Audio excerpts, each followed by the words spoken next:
Қайырлы күн. Бүгін біз математика пәнінен 42-ші сабақты қарастырамыз. Бөлшек дегеннің не екенін білетін боламыз. Оларды жазуды және салыстыруды үйренеміз. Келесі бірінші тапсырмаға назар аударайық. А нұсқасына қараймыз. Күнтізбе бірде қанша бөлікке бөлінген дейді. Күнтізбе бірде 12 бөлікке бөлінген. Қандай бөлік бір айды құрайды дейді. 12-ден бір бөлігі бір айды құрайды. Көктем айлары бір жылдың қанша бөлігін құрайды дейді. Яғни мына кестеге қарасақ, бір жылда 12 ай бар. Оның 12 айдың 3 айы көктемді білдіреді. Наурыз, сәуір, мамыр айлары. Яғни көктем айлары бір жылдың 12-ден 3 бөлігін көрсетеді екен. Ол математикада былай жазылады: 12-ден 3. Бұл жазу бөлшек деп аталады. Сызықтың астында жазылған сан бөлімі, ол қанша бөлікке бөлінгенін көрсетеді. Сызықтың үстінде жазылған сан алымы, ол қанша осындай бөлік алынғанын көрсетеді. Енді осы бірінші есептің ән нұсқасына назар аударайық. Бір күн аптаның қанша бөлігін құрайды дейді. Бір аптада 7 күн бар. Соның бір күні 7-ден бір бөлігін құрайды. Мына жазу нені білдіреді дейді. 7-ден бір бөлік ол аптаның бір күнін білдіреді. Аптаның жұмыс күндері мен демалыс күндерін көрсететін бөлшекті жаз дейді. Яғни бір аптада 7 күн бар. Сол 7 күннің 5 күні жұмыс күні. Дүйсенбі, сейсенбі, сәрсенбі, бейсенбі, жұма күндері. Оны бөлшек түрінде 7-ден 5 деп жазамыз. Ал бір аптада 7 күн бар, оның 2 күні демалыс күндері, сенбі, жексенбі күндері. Ол демалыс күндерін бөлшек түрінде 7-ден 2 деп жазамыз. Келесі екінші есепке назар аударайық. Фигураның боялған бөліктерін бөлшек түрінде жазып, оларды салыстыр дейді. Яғни бірінші дөңгелек 6 бөлікке бөлінген, оның 5 бөлігі боялған, оны бөлшек түрінде 6-дан 5 деп жазамыз. Екінші дөңгелек 6 бөлікке бөлінген, оның 4 бөлігі боялған, оны бөлшек түрінде 6-дан 4 деп жазамыз. Яғни 6-дан 5 бөлшегі үлкен 6-дан 4 бөлшегінен. Енді ән нұсқасына назар аударайық. Тік төртбұрыш 9 бөлікке бөлінген, оның 5 бөлігі боялған, оны бөлшек түрінде 9-дан 5 деп жазамыз. Келесі тік төртбұрыш 9 бөлікке бөлінген, оның 2 бөлігі боялған, оны бөлшек түрінде 9-дан 2 деп жазамыз. Яғни 9-дан 5 бөлшегі үлкен 9-дан 2 бөлшегінен болады. Яғни бөлімдері бірде 2 бөлшектің қайсысының алымы үлкен болса, сол бөлшек артық болады екен. Бөлшектерді салыстырған кезде алдымен бөліміне қараймыз. Егер бөлімдері бірдей болып, алымдарының қайсысы үлкен болса, сол бөлшек артық немесе үлкен болады екен. Келесі үшінші есепке назар аударайық. Бөлшектерді салыстыр дейді. 7-ден 6 бөлшегі артық, 7-ден 1 бөлшегінен.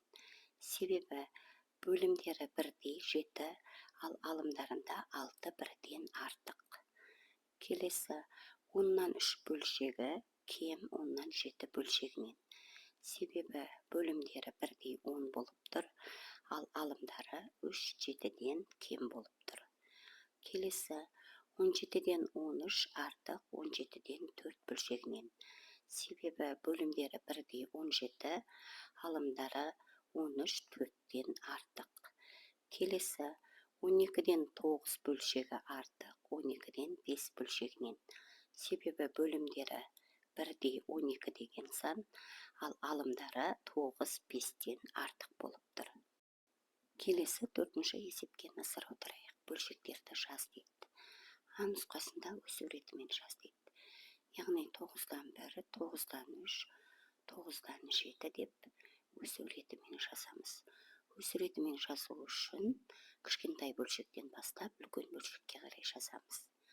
Келесі ән нұсқасында кему ретімен жаз дейді.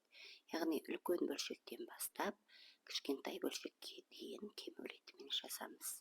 9-дан 9, 9-дан 5 және 9-дан 2 деп кему ретімен жазамыз. Келесі 5-ші есепке назар аударайық. Есепте тексер дейді. 659-дан 160 шетін азайтсақ 490 501-ден 328-ді азайтсақ, 173 болады. Бұл азайтуларды қосумен тексереміз. Яғни 492-ге 167-ні қоссақ, 659 болады. 173-ге 328-ді қоссақ, 501 болады. Келесі екінші қатарда 481-ге 369-ды қоссақ, 850 болады. 491-ге 276-ны қоссақ, 767 болады. Бұл қосу амалын азайту амалымен тексереміз. 850-ден 481-ді азайтсақ, 369 болады. 767-ден 491-ді азайтсақ, 276 болады. Келесі үшінші қатарда 601-ден 45-ді азайтсақ, 556 болады. Бұл азайту амалын қосу амалымен тексереміз.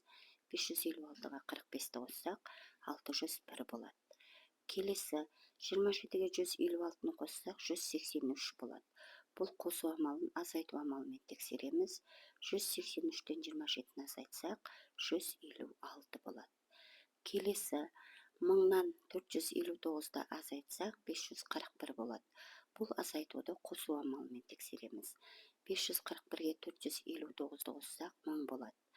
Келесі 98-ге 685-ді қоссақ, 783 болады. Бұл қосу амалын азайту амалымен тексереміз. 783-тен 98-ді азайтсақ, 685 болады. Келесі 6-шы тапсырмаға назар аударайық. Бұл шығармашылық жұмыс. Қағаздан шаршы, дөңгелек, тік төртбұрыш дайында. Бүктеу арқылы тең бөліктерге бөл, бірнеше бірдей бөлікті боя, досыңнан бөлшекті жазуын сұра дейді. Яғни бұл шығармашылық тапсырма. Бұны достарыңызбен бірге өздеріңіз орындасаңыздар болады. Келесі 7-ші тапсырмаға назар аударайық. Егер бүгіннен кейін екінші күн жексенбі болса, алдыңғы күннен кейін аптаның қай күні болады? Жылдың неше айында 28 күн бар дейді. Яғни бүгіннен кейін екінші күн жексенбі болса дейді.